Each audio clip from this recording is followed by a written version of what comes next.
Sadhguru is a realized master, yogi, and a profound mystic of our times. His work is an outpouring of his blissfulness that finds expression in the form of uninhibited compassion, love, and a ceaseless offering to help all beings. Belonging to no particular tradition, Sadhguru incorporates what is most valid for the modern seeker from the spiritual sciences, from his powerful yoga programs for inner transformation to his inspiring projects for society and the environment. Sadhguru's work is an endeavor to create an inclusive culture that is the basis for global harmony and progress. His public satsangs and programs draw hundreds of thousands of people from all walks of life, creating a huge spiritual wave in each city. These classes provide individuals with the tools to optimize all aspects of health, inner growth, and success. Available to all who are willing, Sadhguru's life is an invitation to the divine through individual transformation. Sadhguru works with the world's preeminent leaders and institutions to foster peace, global understanding, and international cooperation. He has addressed a number of prestigious international forums and has conducted special programs for various groups and corporations to instill an inner balance which empowers one to effectively handle external situations.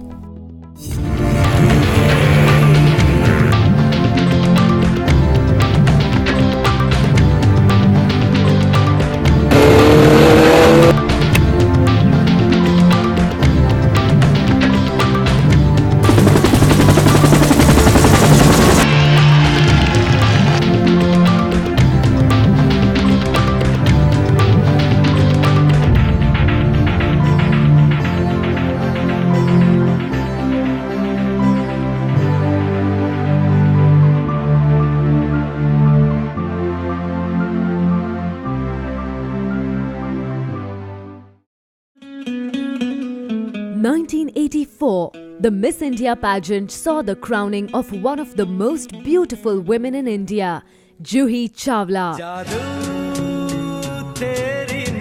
She completed her graduation with honors and even won a university scholarship. But a chance meeting with director Mukul Anand led to Juhi being cast opposite Karan Kapoor in the film Sultanat. But it was opposite Amir Khan in Mansoor Khan's directorial debut, the epic love story Qayamat Se Qayamat Tak, that gave Juhi instant stardom. Her portrayal of the terror-stricken Shanti in Pratibandh earned her a second Filmfare nomination after QSQT. Hum Hai Rahi Pyar Ke saw Juhi bag her first Filmfare Award for Best Actress. With films like Yes Boss, Ishq, Dar, Deewana Mastana, Juhi cemented her place as the #1 actress in the industry. Juhi Chawla has the distinction of being one of the few actors who has worked in multilingual films, having worked in Bengali, Punjabi, Telugu, Tamil, Kannada and Malayalam cinema. Phir Bhi Dil Hai Hindustani, Ashoka and Chalte Chalte are some of the movies Juhi has co-produced along with close friends Shah Rukh Khan and director Aziz Mirza under their banner Dreams Unlimited. Her films Bhootnath, Main Krishna Hoon and her television show Badmaash Company, Ek Shararat Hone Ko Hai, have endeared her among young children. In April 2014, she was awarded with Dada Saheb Phalke Memorable Performance Award for the film Gulab Gang, where she portrayed Sumitra Devi, a negative character for the first time. Married to one of the most prominent businessmen in the country, Jay Mehta, Juhi is a doting mother to her daughter Jahnavi and son Arjun. Along with her husband Jay Mehta, Juhi partnered Shah Rukh Khan in yet another enterprise by becoming the co-owners of one of the leading Indian Premier League cricket team, Kolkata Knight Riders, and were champions in 2012 and 2014. Juhi has been actively involved in various acts of philanthropy and social work. For 10 years now, Juhi has been supporting an institution called AK Munshi Yojana Trust, which works to empower special children and their families from poor backgrounds. Juhi is also a major contributor to thalassemia centers for poor patients. Beauty queen, actress, producer, entrepreneur, social worker and a loving mother. Presenting to you, Juhi Chawla Mehta.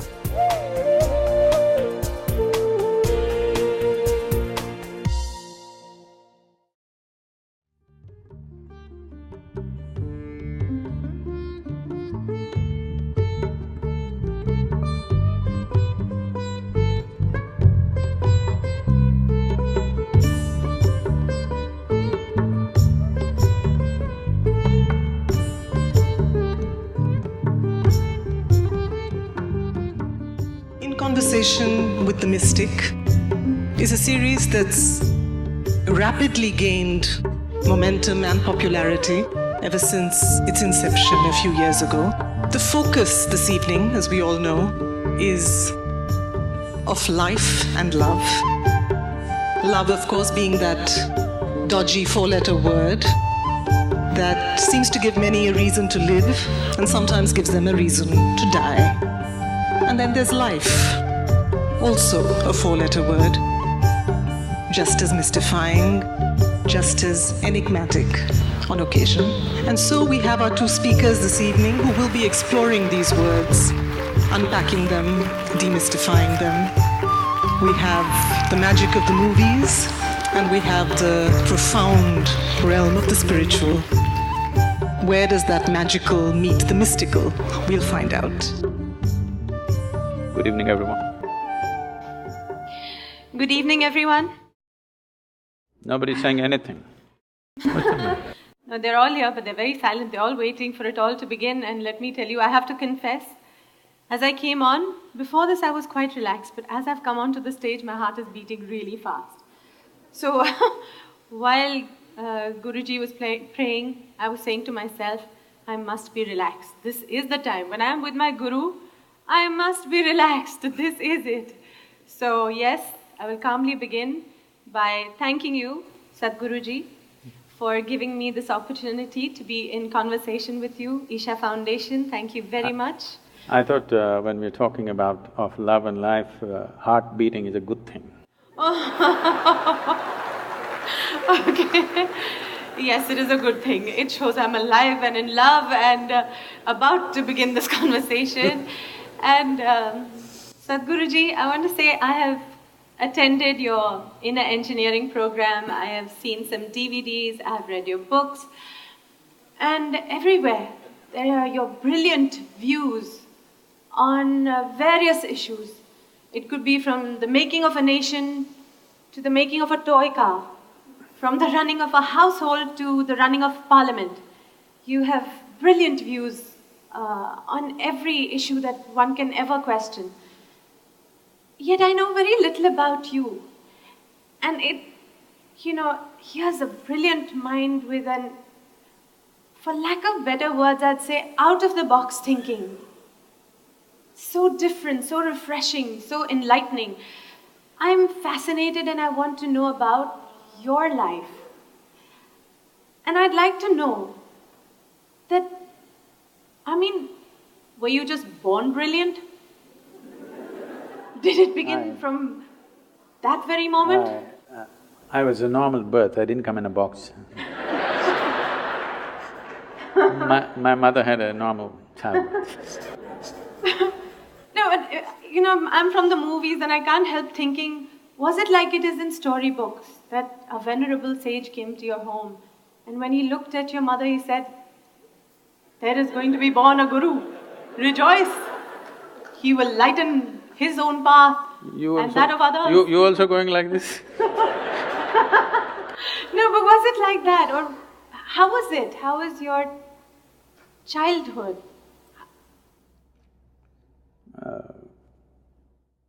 I don't think they all came to listen to my mother's labor pains. Now, I'm really fascinated, intrigued that we're all here. But the way you think. We wait to hear what you have to say. We've all been little children and we've all grown up, but we've grown up and been educated in schools, but I find our way of thinking, our way of being very conditioned, like almost systematized. So where did it all begin? I think you're looking for something unnatural that happened there. One thing that could be considered unnatural was, it seems I was a very delayed birth. My mother went to the hospital 3 times and came back and she gave up, she said, he's not coming. And when it actually happened, it happened at home.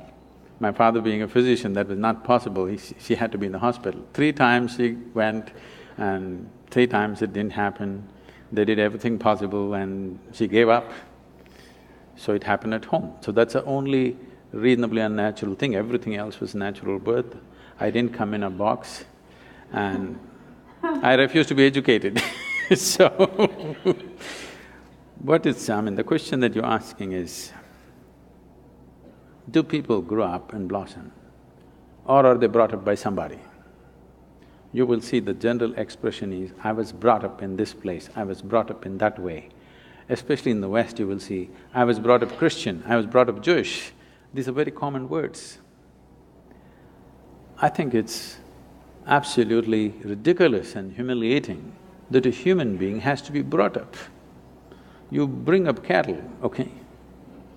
You don't bring up a human being.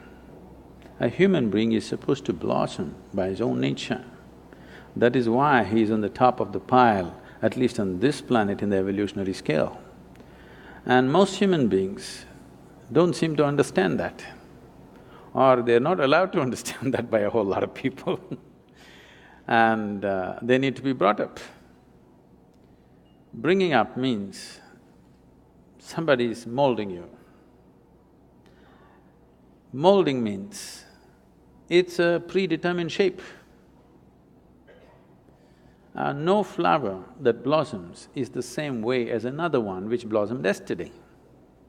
But a mold means it's always going to be the same. If you make a mold, the idea of making a mold is that we want to have the same form again and again and again.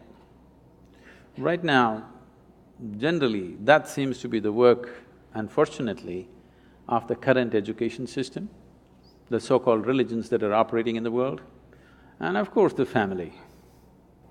They want you to be in a certain mold. They don't want you to blossom like a wildflower because they're afraid of anything fresh happening among them. They want something that is familiar. They don't want something unfamiliar to be born among them. So, if you have succumbed to that system, then yes, you've been molded into a certain form. If you allow your humanity to blossom, then you will see you don't belong to any mold. This is the beauty of being human, that there is no a particular way to be. If you were a dog, you would be one way, if you were cattle, you would be one way, if you were a sheep, you would be another way, if you were a bird, you would be another way, a grasshopper another way. But to be human means there is no particular way. What is human is not defined, not described. It is just that. For every other creature on this planet, nature drew 2 lines. Within that, they have to play their game. For a human being, only the bottom line is drawn, there is no top line. But socially, people are trying to draw a top line for themselves. But nature has not drawn a top line for you, it's a limitless possibility. And this is what is freaking human beings right now, because they can't decide what they need to be. They're trying to be like somebody else. Only bottom line is set, top line has been removed. This is evolution. But wait, we still didn't quite get to… So how was it when you were a child? Were you put into a school to go the systematic way, and did you keep up with it? Do I look that educated? Don't insult me like that. Actually, when I go and stand in the line, in the immigration lines, and particularly in America, they look at me and say, "Can you speak English?" I say,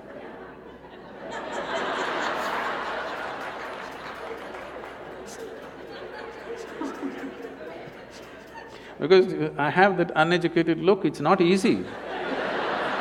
Do you know?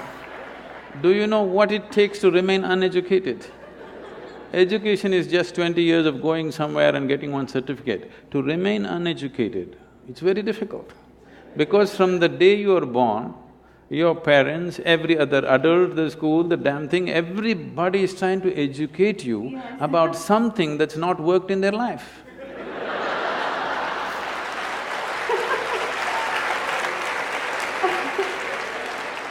And then, did you also, like we all went through these confused teenage years of not really knowing where we're going? I mean, did you clearly know your path?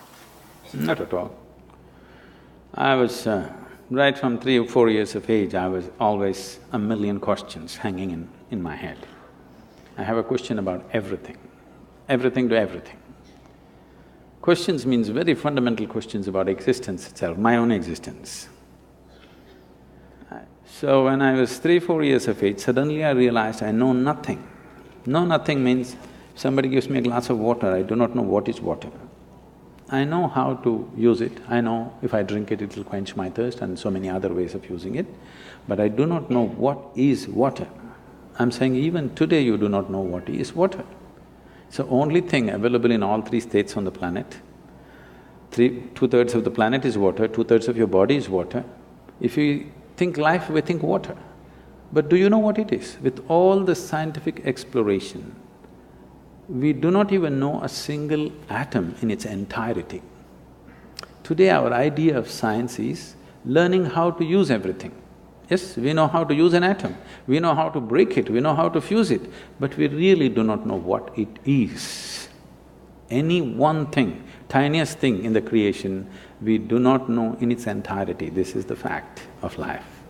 Well, even something simple as what you started with saying, that looking at water, I mean, straight away I was taught water, H2O, and what it can do, and you can mix it with colors and it becomes that, you can drink it and it quenches your thirst. But I never looked at it and said, I don't really know what is water. Because nobody looks at anything. See, everybody is looking like this. Nobody has any attention for a piece of life here. They're like this. If you pay attention to one life, one blade of grass, one grasshopper, one human being, something else will happen.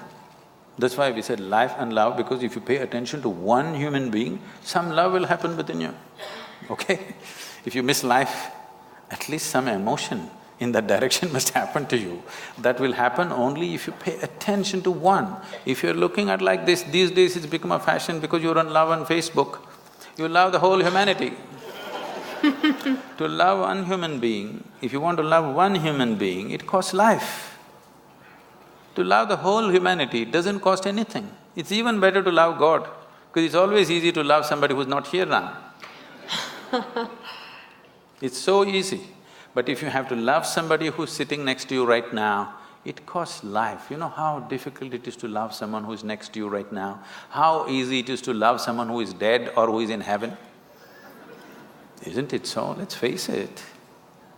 Because if you have to love one thing is you have to pay attention. Without attention, it will not happen. And above all, you have to give up something that is you to accommodate another, otherwise it will not happen. The English expression is very good, you must fall in love. You cannot rise in love, you cannot stand in love, you cannot fly in love, you have to fall. Something of you should fall, otherwise it will not work, you will not know it. So, you want to have a fake sense of life, then you don't pay attention to anything. Everything is information, nothing is a living experience. Everything is from the textbook or from the cinema or from the internet. Nothing is from life's experience. We're doing more and more today of that. Sadhguruji, you just mentioned love, and today it is about life and love, and I would like to know, for us it is maybe love your family members, whoever it could be. Why I ask you this is because there's so many versions of this and I really want to get to it. Some teachers, some gurus, some guides will say you can love, but you must be detached. Oh. You must love, but it cannot be conditional. It should be unconditional. And so there's versions of it. I just want to know. See, So, the simple way of make you keep coming back to me is to give you something that you cannot do. To give you a teaching which you can never do. You must love, but you must be detached. Now you have to keep coming back to me for consultation, endlessly. Sorry. I'm saying throw yourself into your love affair and die into it, something will happen. Something worthwhile will happen if you're willing to die into the process. Not just anything, whether it's your work or your life or your love or whatever, if you do not know how to throw your entire self into it, you will never know the taste of what it is. Love but be detached. Why do you want to love then? Only because you want to include somebody as a part of your life, part of yourself, that's why you love. No, I love but I am detached. This means you have to come back to consultation every day, it's like a psychiatrist's job. Every day you have to come and sit on the couch. You need treatment and there is a fee. So, okay, all right. So you can love and be attached. No, I didn't say that. Okay, I'm coming back for consultation, please. So what did you say? I only said, see, what is this need for love in a human being? You must understand, a human being constantly, a human being is longing to be something more than what they are right now. If this finds a simple, basic physical expression, we call this sexuality. Sexuality means just this, physically you're trying to make something which is not you a part of yourself. For a few moments you may succeed. If you try this mentally, it gets labeled as greed, conquest, or maybe simply shopping. Shopping. Oh. Some people go for conquest with swords and guns, some people go with checkbooks and cash, credit cards. The thing is, you want to include something which is not a part of you as yourself, that is the whole effort. Whether you want money or wealth or you want to occupy a nation, what is it? Something that is not you, you want to make it yours. Yours is an effort to make it a part of yourself. If it happens emotionally, on the emotional level if you try this, we call this a love affair. You're trying to make somebody who is not a part of you, a part of yourself emotionally. This is a love affair. If you do it consciously, we call this yoga. Yoga means union. So all these efforts are fine, everything has its own beauty but has its own limitations. When you understand the limitations of all the other methods, nothing right or wrong about it, it is just that it will work briefly, it will not work for always. When you realize that, you consciously try to include.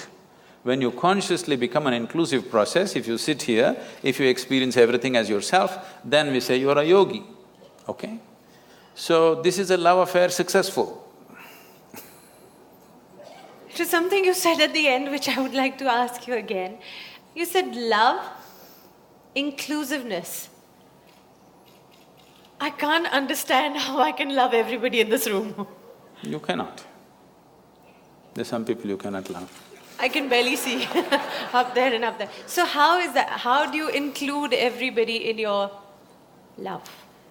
See, because you are looking at love as something that comes to you or you yield to the process of love only because you appreciate a particular quality, a shape of somebody's nose or the shape of their mind or their thought or their emotion or the way they speak or the way they do things or the way they relate to you, something, okay? There are many things. It is based on something that is acceptable to you. If they do something that is not acceptable to you, love crumbles. Yes.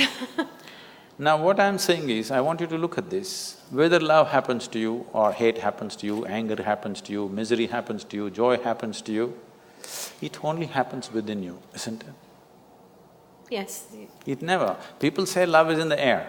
No, Because you are feeling very pleasant in your emotions, suddenly air feels vibrant, it always been, you missed it all your life, now you're beginning to feel it. Okay. All right? So, whatever human experience, love or hate, whatever, happens only within you. What I'm saying is, at least what happens within you must happen by your choice. Consciously you must be able to make it happen. If you are able to… if your experience of what is happening within you is happening by choice, what is the problem? It only happens within you. Love is not a relationship. A relationship is a different thing. Love is a certain sweetness of your emotion. Whether you look at a tree, or a dog, or a man, or a woman, or a child, or just at the sky, why can't you look at it lovingly? Because it's not about loving the sky, it's about the sweetness of your emotion. If your emotions are sweet, whatever you look at it in a certain way. Right now you have nasty emotions, whatever you look at it in a different way. So you have always associated love with somebody. No, this is not about somebody. Love is not something that you do, it is something that you can become. If you're willing, you can become love, you can make your emotion into a very sweet space. If you make your body very pleasant, it becomes pleasure. If you sit here, it can be great pleasure just sitting here and breathing. If your mind becomes pleasant, we say this is joy. If your emotions become pleasant, we say this is love. If your very life energies become pleasant, we say this is blissfulness, this is ecstasy. If your surroundings become pleasant, we call that success. Now you're calling your success with somebody as love, that's a mistake. You have a success story with somebody, that is, you have created pleasantness in the atmosphere between you and let's say 5–10 people around you. You're calling that love. No, that is actually success, because that needs lots of management. Yes, it does. Yes or no? Yes, it does. Yes, but for you to be loving, there is no management. If you just make your emotions sweet, your emotions are sweet and it's beautiful, be like this. It's not about anybody. If somebody comes, we can share it.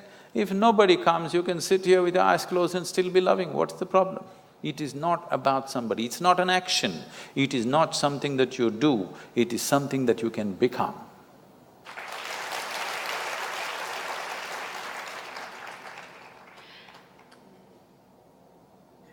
It's a lovely, idyllic. It is not idyllic, it is the way it is. I mean, you'd really have to practice this. Why? Because I'm See, thinking… this is what exactly I'm saying. If it is an action comes to perfection with practice.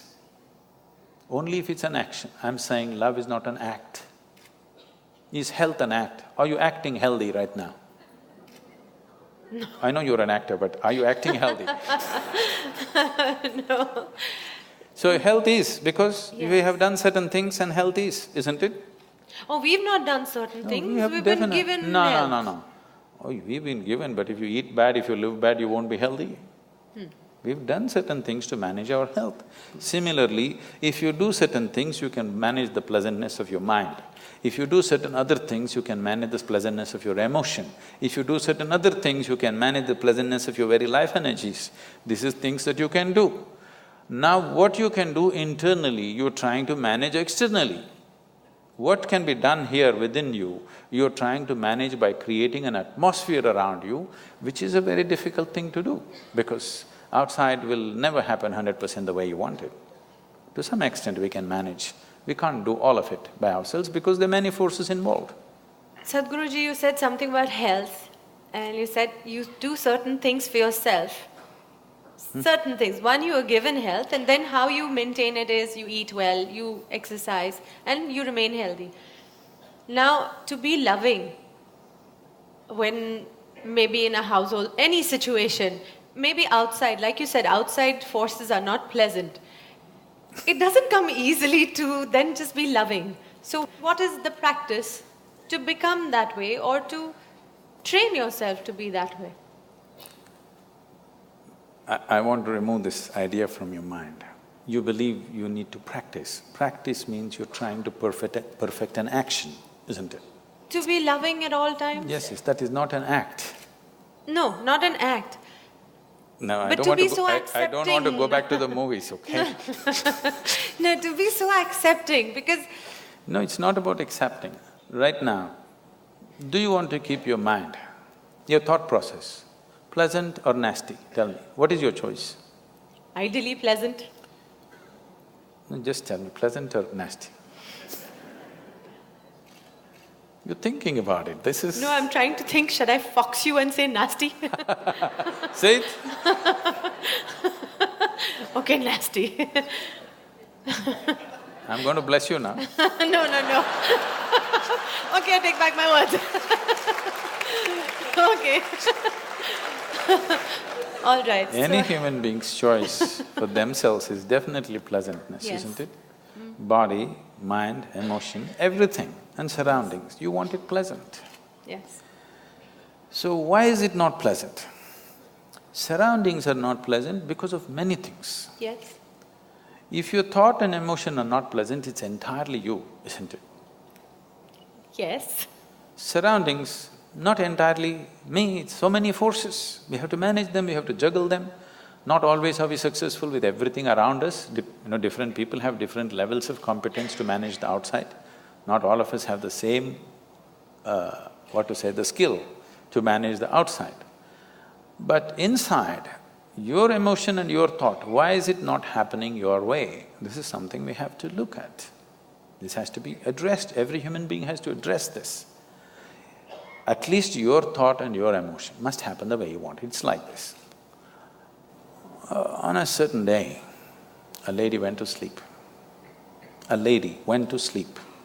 In her sleep, she had a dream, I think up there. Oh, there are two strata of people. Nobody's asleep, right? So that I could pick on you, I'm just looking if I can see. She went to sleep up there and in her dream, she had a dream. In her dream, she saw a hunk of a man standing in that corner. And then he started coming closer and closer and closer. He came so close she could even feel his breath. She trembled, not in fear. And then she asked, "What will you do to me?" The man said, "Well, lady, it's your dream."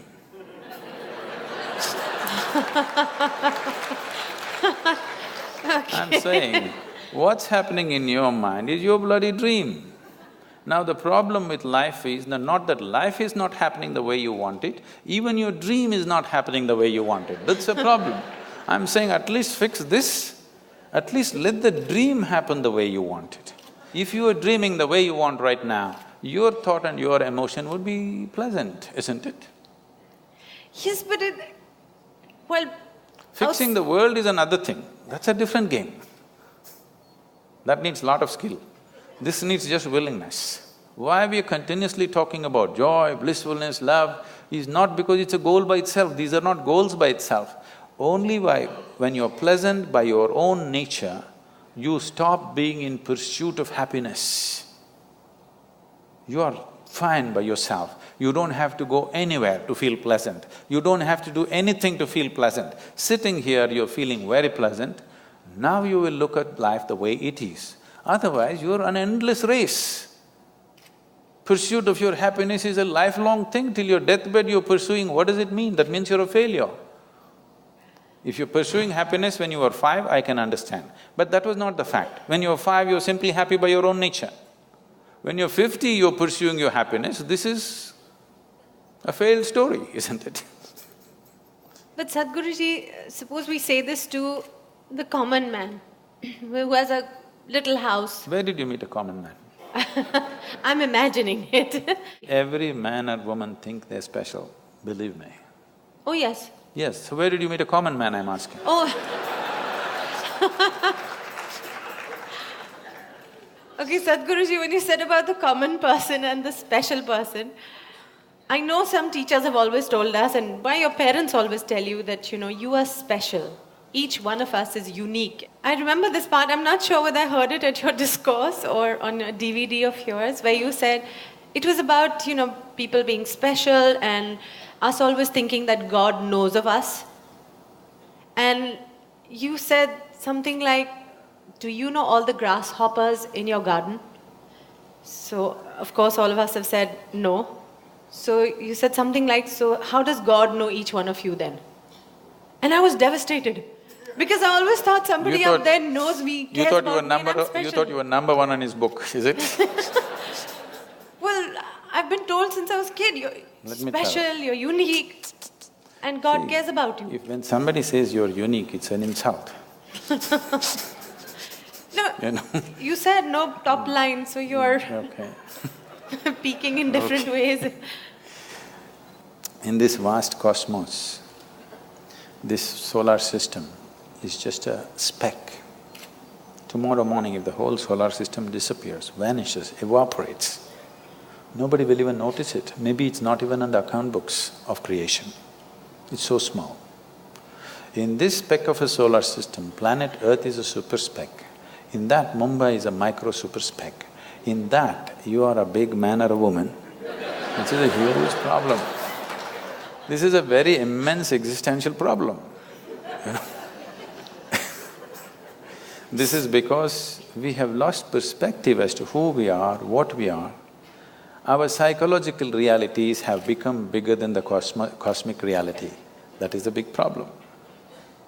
It's time you step out of your cinema. I'm not talking about the Hindi cinema, I'm talking about the cinema that everybody is playing in their own minds.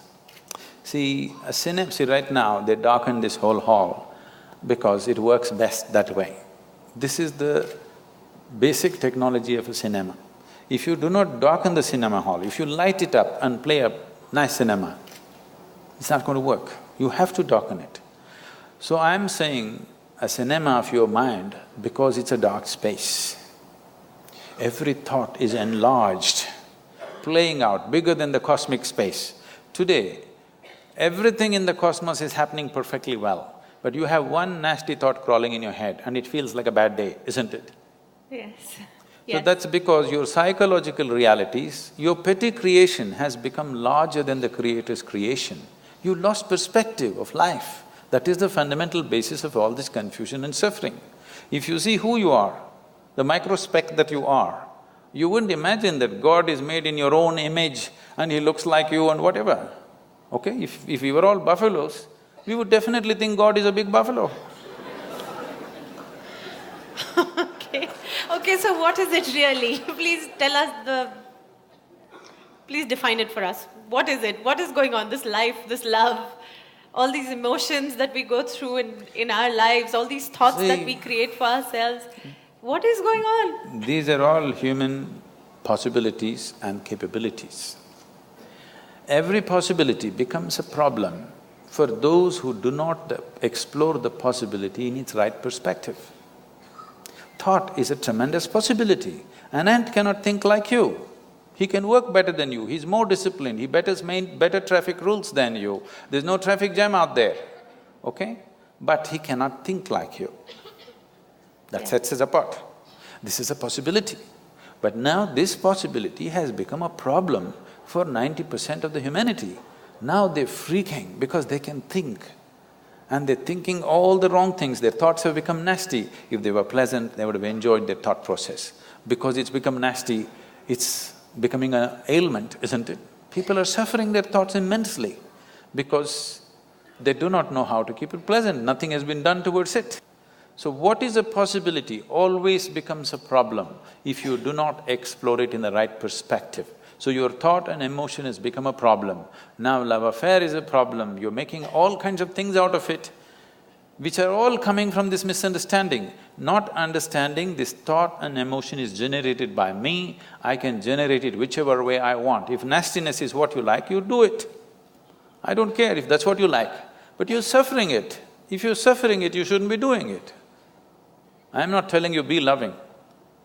What is your choice, pleasantness or unpleasantness? If unpleasantness is your choice, you enjoy it, do it, what is my problem? You want to drink poison, what is my problem?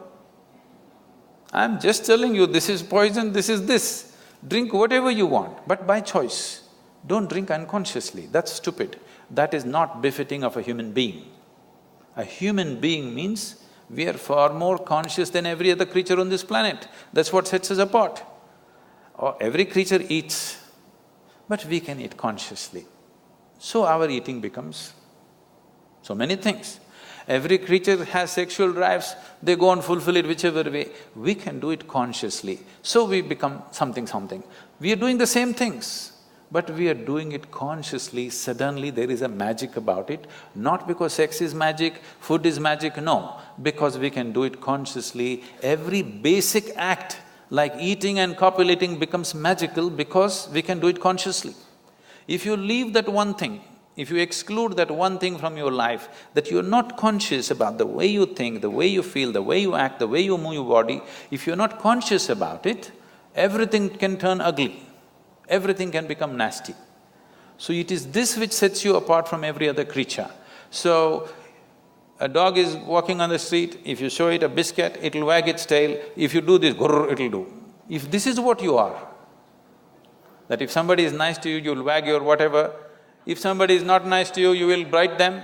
I'm saying where is evolution in you? Forget about civilization, I'm talking about evolution. Where is the evolution? Where is the sign of evolution, I'm asking? Okay, Sadhguruji, let's go to… I've seen people copying answers in examination, but never questions. I've got questions.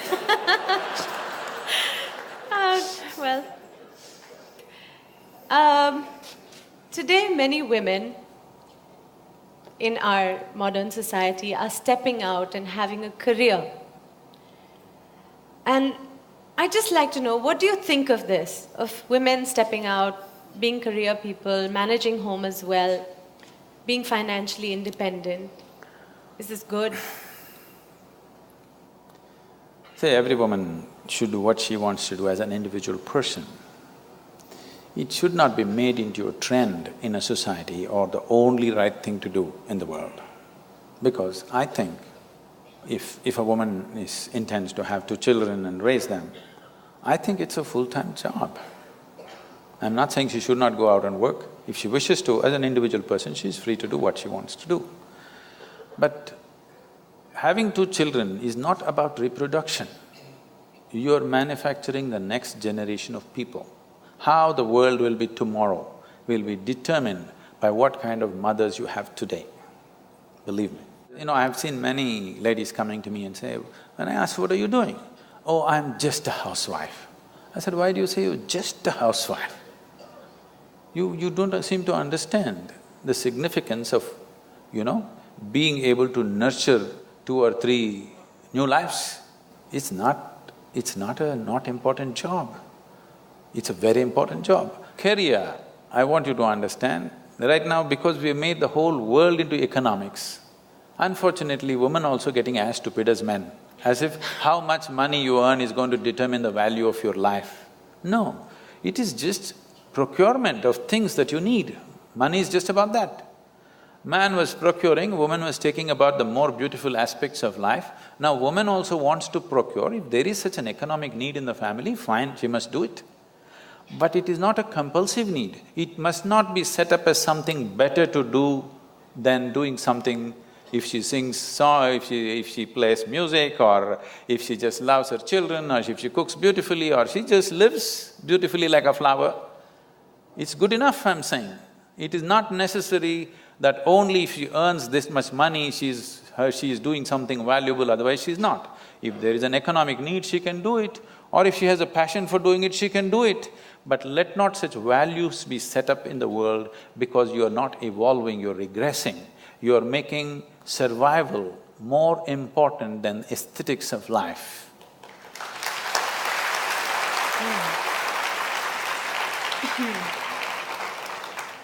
Okay, Sadhguruji, let me take you away from this and let me take you to a world of, say, films.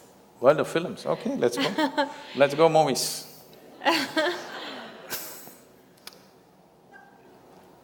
Years ago, when films started and, through the 60s, 70s, there were lovely stories, nice values, beautiful music, lyrics. By the time I was the star in movies, some of our jhatka matkas might have shocked the previous generations, and they must have said, what is all this? But it was still within limits. Whose limits?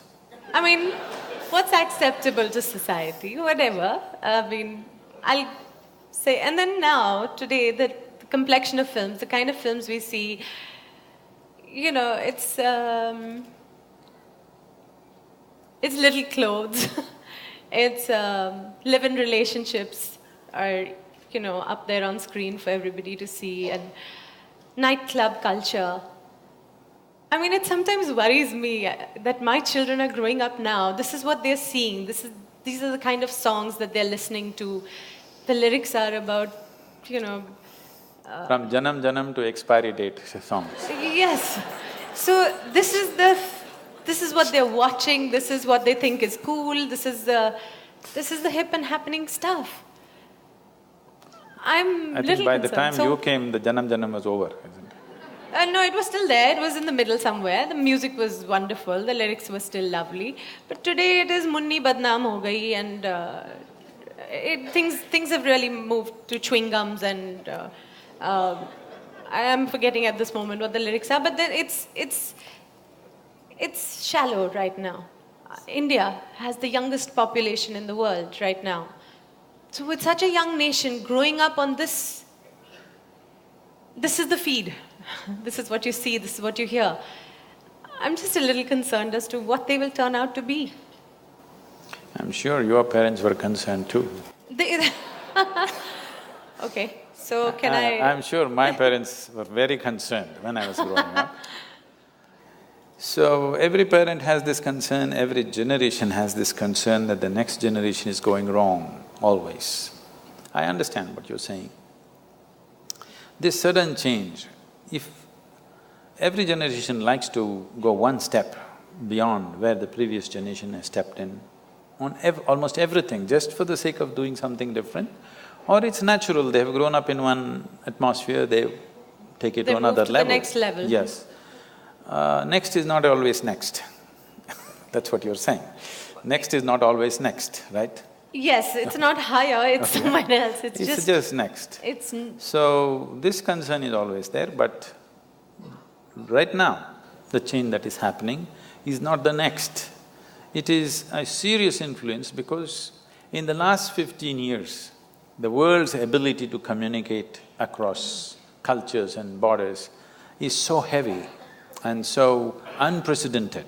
Nobody has ever been used to this kind of influences before, okay, never before. This level of influence on our young people, never before possible, no other generation has ever experienced this kind of onslaught from so many directions, and the volume of influence is too big. So, in terms of changes that are happening, it is not next, it is simply somewhere and nobody knows where it is because it's too complex and too mixed. Nobody knows where it is, including the young people, it's just a mix of things. So this is because of a sudden onslaught of information and communication. It is not for us to judge whether it's good or bad, it is just that definitely this level of information. When I say information, it's like when we were growing up, I believe it was true for your generation also, we never knew what is boredom, okay? There was no such thing, we were just excited about everything that came our way. But you see today 12-year-old kids, if you tell them what, oh. Yes. You see, they're just bored because they know the whole cosmos, they've seen it on their phone screen, not even on the computer screen. On the phone screen, they've seen entire cosmos, they know everything. Things that you do not know, they know, you ask them, they know it. Yes. By information. By the time they're 18, they have had 5 love affairs and gone. In the Western world, it's like that, here also it's beginning to happen, okay? So by the time they're 18, they've seen everything that you need to see with body, mind, emotion, okay? By the time they're 25, what? What next? What next? No. Yes. You will see, this is not my wish, but this is something that I see, the way people's minds are working, the way they're being laden with information. I'm not by any standards a pessimistic person, but I'm just saying this, if this level of information continues and it'll multiply manifold for the coming generations, you should not be surprised in the next 50 to 100 years, if 50% of the human population choose to commit suicide, you should not be surprised, because that is what will happen to the mind. Somebody's clapping, look at this, it's popular. No, you just touched a chord, that's… No, I mean, saying, I think we realized something… Today, this day, more people commit suicide in this world than all the wars and murders and accidents manage to kill. So more people are on self-help already than murderers, warmongers, bad drivers, everything put together. More people are on self-help. And if this level of information onslaught continues on human mind, I know the nature of mind absolutely, because I know my mind. I know how it works, what it can handle, what it cannot do. I know it clearly what human mind is. That's the reason why I don't have to read people's books or listen to their entire thing. If they say one sentence, I know what their mind is, because I know the structure of human mind entirely. Otherwise, I won't be who I am. So I'm saying this, if this level of information onslaught continues at the same pace or at higher pace, which is possible in the next few years, this will definitely lead to wanting to terminate yourself, because there will be nothing to live for. There is no joy and excitement about anything. You please watch your children. By the time they're 12, 15, they're just bored. You look back at your own life. Those of you who are over 50 years of age, just look back at your own life. When you were 12, 15, was there any room for you to get bored about anything? Simply you were excited about every little thing, isn't it? Yes. Today you will see it's almost a common feature. 12, 15-year-old kids are just bored. Only thing is… Yes, they're all on iPads, iPhones, yes, they're on gadgets. Because we are talking about love and life, all this will not mean nothing. Because you had one love affair when you were 18 years of age, you thought this is your life and you're going to willing to die for it, whether you died for it or not, but at least at that time you thought you'll die for it, okay? Today on Facebook they have 22 love affairs going simultaneously. It just means nothing. I'm not saying they should have it or not have it, all I'm saying is, this will lead to a certain overload on the mind, and suddenly a human being will think, why am I here? You know that big Shakespearean question, to be or not to be? Yes. This is not the most intelligent question. Unfortunately, people think so. This is only because you have not been touched by life. You are not a piece of life, you're just a psychological case. You're full of thoughts and emotions. You have not touched life at all. You think your thoughts and emotions are life? No. Your thoughts and emotions are the drama that you're creating in your mind. It is your cinema. You must be able to end it somewhere. If you do not know how to put the end, then it's going on endless cinema, you're going crazy. Life is happening here. You know, your work is not life, your family is not life, your career is not life, your cinema is not life, your thought is not life, your emotion is not life. Life is happening here. Everything else is accessories to life. Now, the frills of life have become larger than life itself. Life is entirely missed. If you touch life within you, then it's an explosion of energy. When such a thing never happens to you, because you have information about the whole cosmos on your phone screen, you'll never be touched by life because too much information, too much thought. Even emotion is drying up, too much thought. This has happened.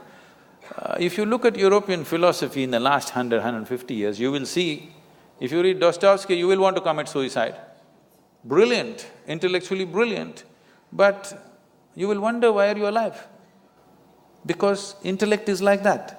If you wake up in the morning, devoid of touching any life's experience within you, don't think about your child's face, do not think about the flowers in the garden, birds in the sky, nothing beautiful that ever touched you. Just think logically, you have to get out of bed, that's not a small feat.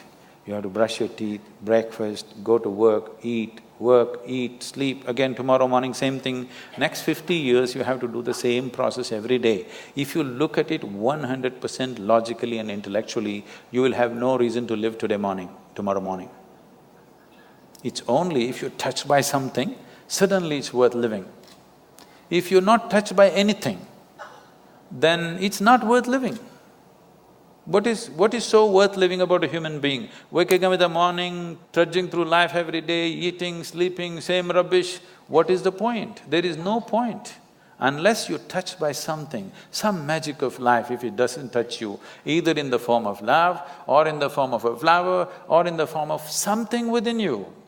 If something doesn't sparkle within you, definitely there is a question whether I should live or not, isn't it? And we are taking humanity in that direction with this overload of information. Information is not knowing, information is just garbage collection. You just gather things which don't mean anything to you.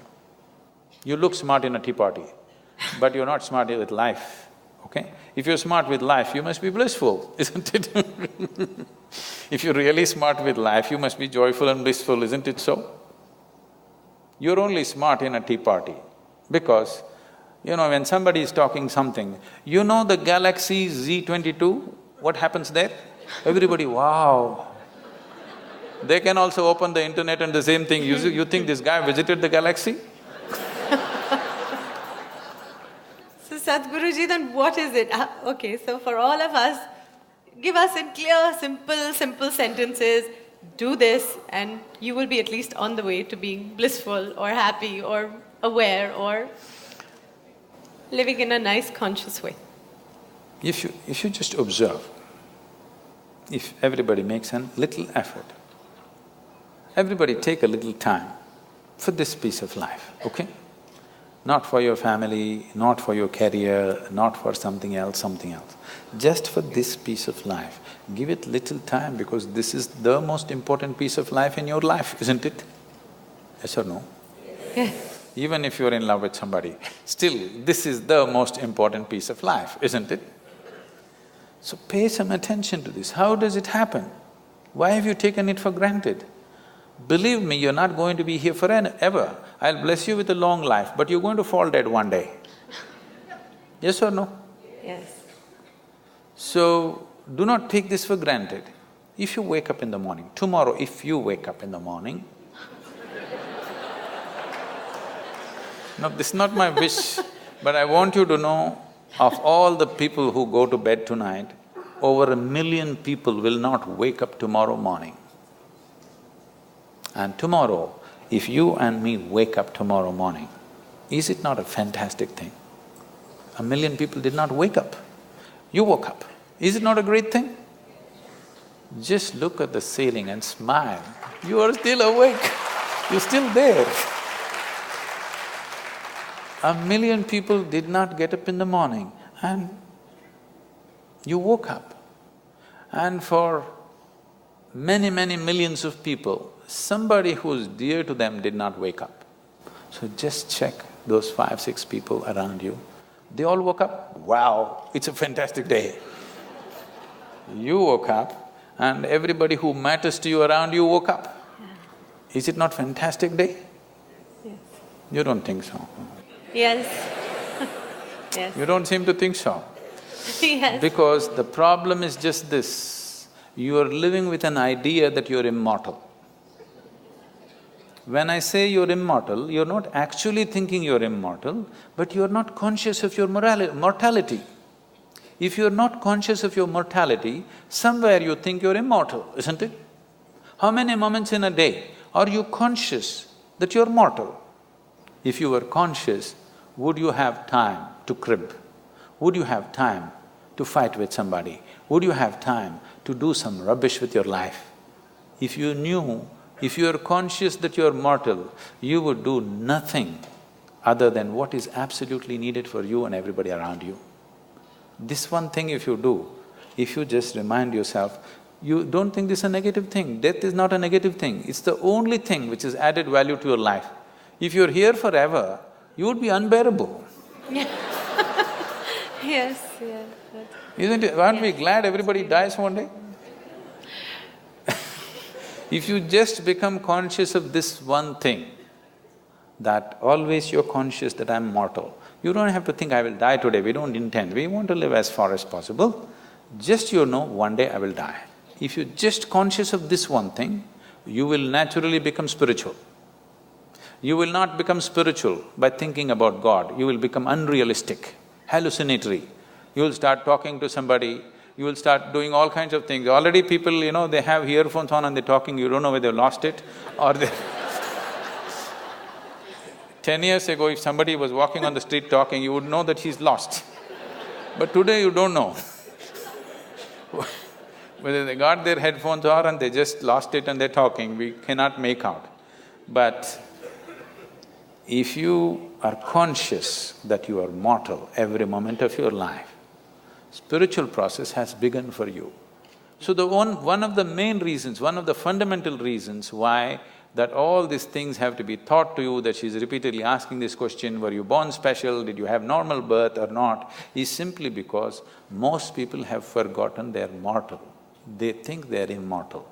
They may not actually think they're immortal, but they're not conscious they're mortal. With every step, with every breath, if they were conscious of this, you know how consciously they would live? They would become fantastic. It is your mortality which makes you want to know what is the nature of your existence. You really want to know where you came from, where you will go. Only when it sinks into you, all this drama, poof, one day it will end. But right now you think only others appear in obituary columns, you are only going to read it.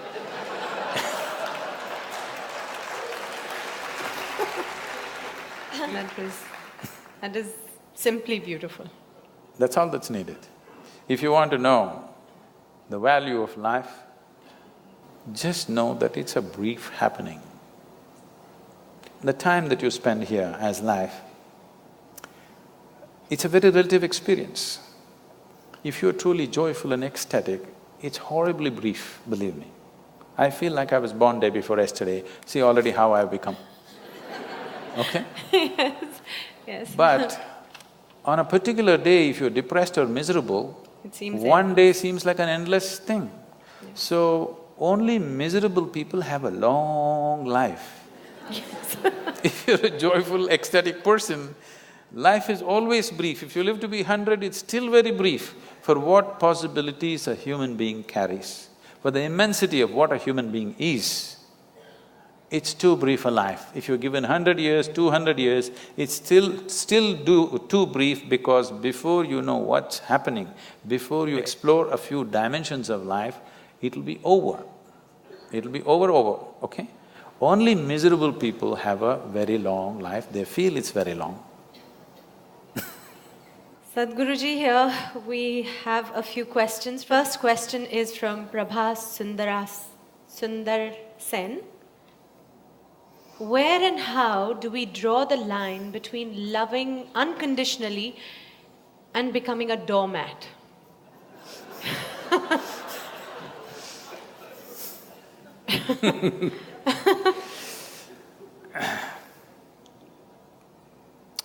See, we need to understand this. What's being right now passed around as love is generally a mutual benefit scheme. You give me this, I'll give you that. If you don't give me that, I don't give you this. This is not said, but it's done. Okay. It's done, isn't it? It's not said. So, human beings have physical, psychological, emotional, economic, social and various other kinds of needs. To fulfill these things, when you say, I love you, instead of making these things ugly needs that we have to, ugly transactions that we have to do, you give me this, you give me that, to bring some aesthetic and beauty to this transaction, we coat it with a certain amount of sweetness of emotion, which we call as love affair, where the transactions happen more smoothly, because once we are human, somehow doing basic transactions in a basic way makes us feel ugly. If you take food with both your hands and eat it, it's ugly, isn't it? We want to eat in a certain way. Similarly, to fulfill our physical needs, emotional needs, economic needs, we have arrangements where we can conduct this in a more aesthetic manner. I'm not saying it's right or wrong, this is the fact of life. So this level of love, I call this is enough to fulfill the domestic needs of one's, for two people to live together, to fulfill their needs, to produce children, to raise them. Domestic level of love affair people can have. But if people want to have a love affair which will bring them to an ultimate union, then not many people are competent to do that. Not many people are ready to have that kind of a love affair where it'll make two lives into one. Two becomes actually one in experience. That will need something more. Most people are competent of using love to fulfill the domestic needs. But to go beyond that, they are not ready. And when I say they're not ready either, I'm not talking about this person or that person. So when one is ready and another is not ready, or one is making an effort and another doesn't have the effort, then it feels like somebody is becoming a doormat. That is what it is, that it feels like they're being exploited. But above all, one who is longing to use love as a way of ultimate union should not be bothered about being doormat, this and that. In India, we have a culture where by choice people name themselves as slaves. Ram Das, Krishna Das, this Das, that Das. What is it? They're openly saying, I'm a slave, I'm a doormat, I want to be a doormat. They're not saying, am I afraid I'll be used as a doormat? They're saying, I want to be a doormat. So this is a kind of love that they are wanting to use for ultimate union. This is not for domestic purposes. So if you're looking for ultimate union, then love is a different affair. If you're looking for conducting of domestic affairs, then you must manage dignity, who gets what. If anybody is using more than what they should, then if you don't give me that, I don't give you this, okay? Otherwise, if you're looking for ultimate union, you should not think of all these things, that's a different affair. That's not much social thing. If you fall in love itself, you become vulnerable to somebody. Yes. Without becoming vulnerable, there is no love affair. You have to fall. When you fall, somebody may raise you or somebody may walk over you. Yes. But the thing is, the experience of your life is beautiful because you fell, not because they raised you, not because they walked over you, because you could actually have the sense of abandon in you to fall. That was the beauty of your love affair, not what they gave you, what they did to you, this no. The beauty was you sat alone and you think you really love this person so much you're willing to die. That was the most beautiful moment. Not the moment they gave you a big gift, not the moment they gave you a diamond ring, not the moment they said this and that about you, no. You just sat here and you're willing to die. That was the moment. Not just a doormat, you're willing to be the dust on their feet, okay? I'm not saying you should be like that. I'm saying where love transformed itself into devotion. If you fall in love itself, you become very vulnerable, but there are still some shreds of sanity in love affairs that you can recover. But if you become a devotee, there is no sanity left and you cannot recover. So before you tread such a land, you must see whether you offer it or not. What are your goals, first of all? If your goal is to make a life, a cautioned, a very measured love affair is good. But your thing is, you want to dissolve into the process of life, you don't want to have a good life, you're not planning to have a good life, you just want to become an explosion of life, you don't care what you get and what you don't get, then you become a devotee. Devotion means it's your intention to dissolve into your object of devotion. So a devotee is not expecting whether I'll become a doormat or a crown on somebody's head. Whatever I become, as long as I can touch your feet or head or whatever, it's fine with me. Yeah. So that's a different state of existence. I don't think somebody who's looking for domestic level of love affair should even ask that question.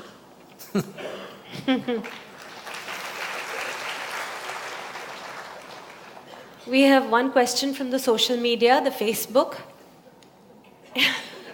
Amit Madan wants to know, in this materialistic age, the real feeling of love is disappearing from our life. Most of the love we receive from others and express to others is superficial. How can we reinforce the real feeling of love in our own life and in others? Forget about others. If you learn to be loving by your own nature, not because of somebody else or something else. I know the question is coming from Facebook, there's an enormous possibility. You can even love those people who don't even exist. So I'm saying it's a tremendous possibility. So, if you just become love, not love somebody, then you will know the nature of love. If you love somebody, it's a fickle happening, because no human being will happen 100% the way you want them. Every human being on this planet is going to disappoint you, believe me. Not because they'll do something wrong, because nobody can fulfill the unrealistic expectation you have of them. It's simply not possible. Have you been able to fulfill anybody's expectation, I'm asking you, entirely? Partially, but never entirely, isn't it? So nobody else will be able to do it. Unless you're still such a hopeless romantic, you're still waiting, that ideal person is going to come from somewhere. No, believe me, whoever comes, I want you to know, the ideal people whom you worship, when Krishna was there, his wives complained. All right? So there is no hope for us. Yes, please remember this. Okay. Sadhguruji, this is where we open, the platform. It's… anybody has a question, this is the moment. Yes, please. My name is Anant. My question is about marriage, divorce. No, they're two different things, huh? See, today is many youngsters, like many of them, they don't want to marry. And few of them who marry, there are occasions where they are getting divorced. So, would you like to throw some light on this situation, Sadhguru? See, you need to understand the institution of marriage. One thing is, as we said a little while ago, it's about bringing a certain sanctity to the simple basic needs that every human being has. I will repeat, there are physical needs, there are psychological needs, there are economic needs, emotional needs, social needs, variety of needs. To fulfill all these things, we set up an institution called marriage where all this can be conducted in a sensible manner. Otherwise, if we did it on the streets like every other creature, it would turn ugly for us and we will feel not good about it. So to bring some sense of organization, some aesthetic, some stability, because man and woman coming together naturally brought fresh life. The nature of human life, the nature of human offspring is such that because of the possibilities that a human being carries, it is, compared to any other creature, it is the most helpless life, which needs maximum amount of support. You could leave a puppy on the street, as long as he gets food, he grows up into a good dog, no problem. But not so with a human being, he doesn't need just physical support, he needs variety of support and above all, a stable situation. Whether there should be marriage in society or not,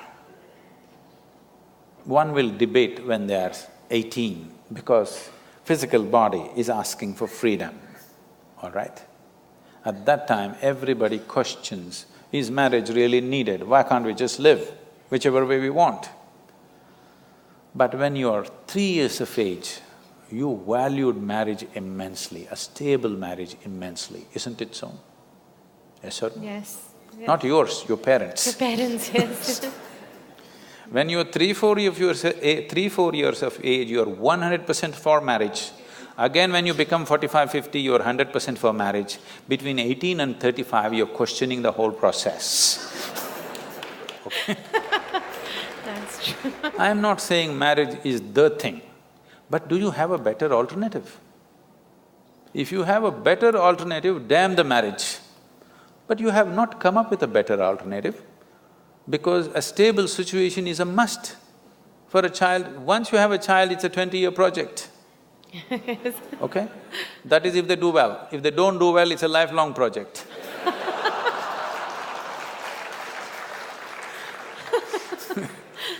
So, if you want to get into such projects, at least 20 years, there must be a commitment to create a stable situation. Your whims and fancies will change, your emotions will change. If that is what it is, don't get into such situations.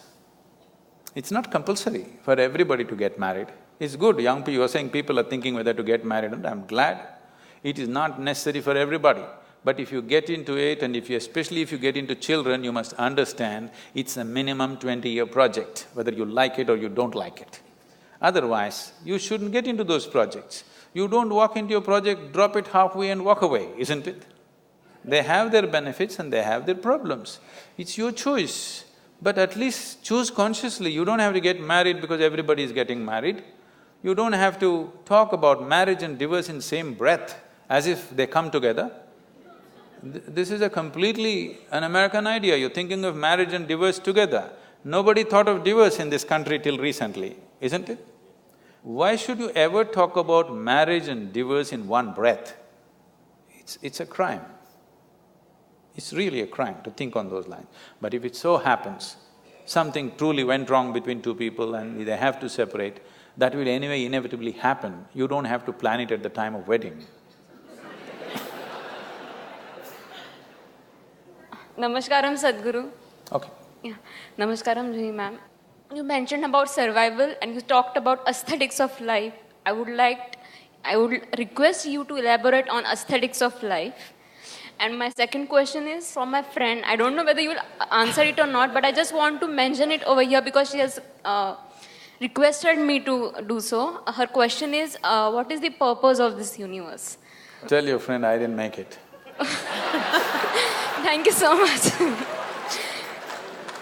Why am I being blamed for these things? The only thing I have done is, I have figured the nature of my life. And by figuring the nature of this life, I know by inference, every life has happened the same way. Not just every life, the very cosmos has happened the same way. If you know the nature of this life from its origin to its ultimate, you know the nature of everything by inference, everything that's worth knowing. So tell your friend, I didn't make this universe, so don't blame me for such big things. I just figured my way through my life. And if you figure it, you will see the most important thing that's happening in your life right now is that you're alive. Nothing else. Not that stocks have gone up today, that's not the most important thing.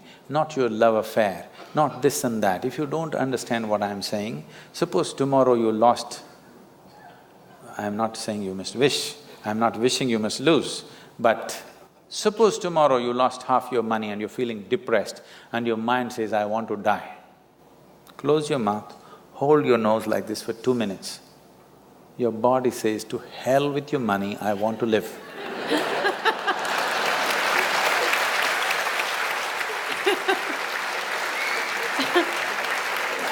Tomorrow, you found your love affair collapsed and your mind says, I want to die. Check. The life within you says, to hell with your love affair, I want to live. Every time you feel little suicidal or depressed, just check. The life within you says, to hell with all these things, I want to live. So I want to know the most important thing that's happening to you right now is life itself. Not the fancy thoughts that you have, not the emotions that you have, not financial arrangements or family arrangements or whatever rubbish you have built around you. These are all accessories to life. These are all frills.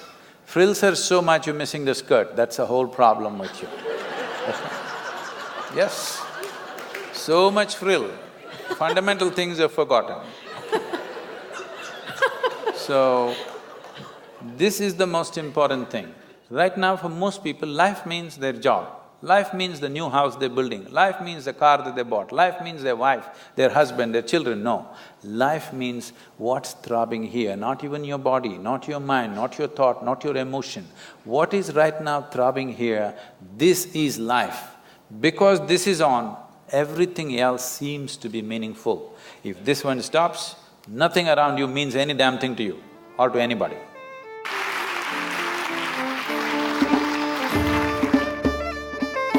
liked what Sadhguruji today, what he was explaining, that this blissfulness, this happiness, whatever it is not outside of you, and it is there with you. If you at every moment remember that you are here only for this brief time, wouldn't you do the best every moment? Wouldn't you love everybody that moment? Wouldn't you do all the things that you love or you value every moment of your life?